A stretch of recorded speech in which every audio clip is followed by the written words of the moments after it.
যারা মেকআপ না করেই একটা গ্লোয়িং স্কিন চাও, আজকের ভিডিওটা ঠিক তাদের জন্য। তো হ্যালো এভরিওয়ান, শ্রুতি চলে এসেছি তোমাদের সাথে আরও একটা ভ্লগ নিয়ে। যাচ্ছিলাম সৌরভের একটা ইভেন্টে, আশা করি তোমরা ইভেন্টের ভিডিওগুলো দেখেছো। তো ফার্স্টেই আমি মুখে ভালো করে ময়শ্চারাইজার সানস্ক্রিন লাগিয়েছিলাম। তারপর হচ্ছে এই জাদুকর জিনিসটা, এটা হচ্ছে টিন্ট ল্যাকমির, এটা দাম নিয়েছে 664 টাকার মতন। তো এটা এতটা ভালো, স্কিনটা এতটা বেশি গ্লো করে এটা লাগানোর পর, যদি তুমি মেকআপ নাও করো তাতেও কোনো প্রবলেম নেই।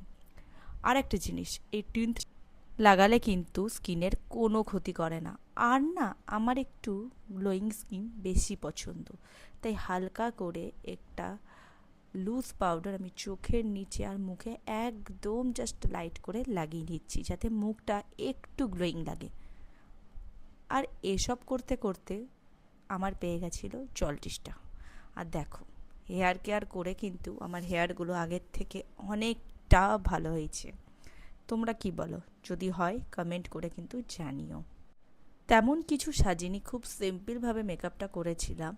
তো ভালো করে চুলটা আঁচড়ে নেওয়ার পর আইব্রো আমি কম করে নিয়েছি। আইব্রো ড্র আজকে করিনি, কারণ খুব বৃষ্টি পড়ছিল আর আমার আইব্রো যে প্যালেটটা রয়েছে ওটা ওয়াটারপ্রুফ নয়। তারপর আমি একটু ব্লাশার লাগিয়ে নিলাম। দেখো, ব্লাশারটা কিন্তু আমি পুরো চিকে লাগাচ্ছি না, চোখের উপর থেকে জাস্ট একটা সিট করে গাল অবধি নিয়ে আসছি।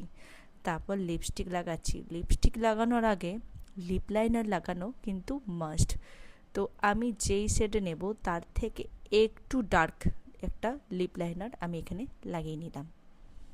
তারপর আমার সেই পছন্দের লিপস্টিক প্যালেটটা বহুদিন পর বার করেছি। এগুলোর মধ্যে ভাবলাম কোন কালারটা পরবো, আর পুরনো অভ্যাস যাবে কোথায়, তাই সেই পুরনো যেই কালারটা আমি সবসময় লাগাতাম আজকেও ওই কালারটাই লাগালাম।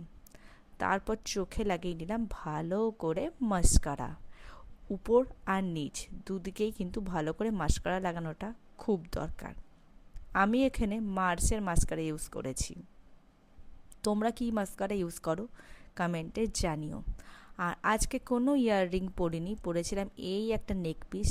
আচ্ছা, এই নেক পিসটার দাম কত তোমরা কেউ আন্দাজ করে বলতে পারবে?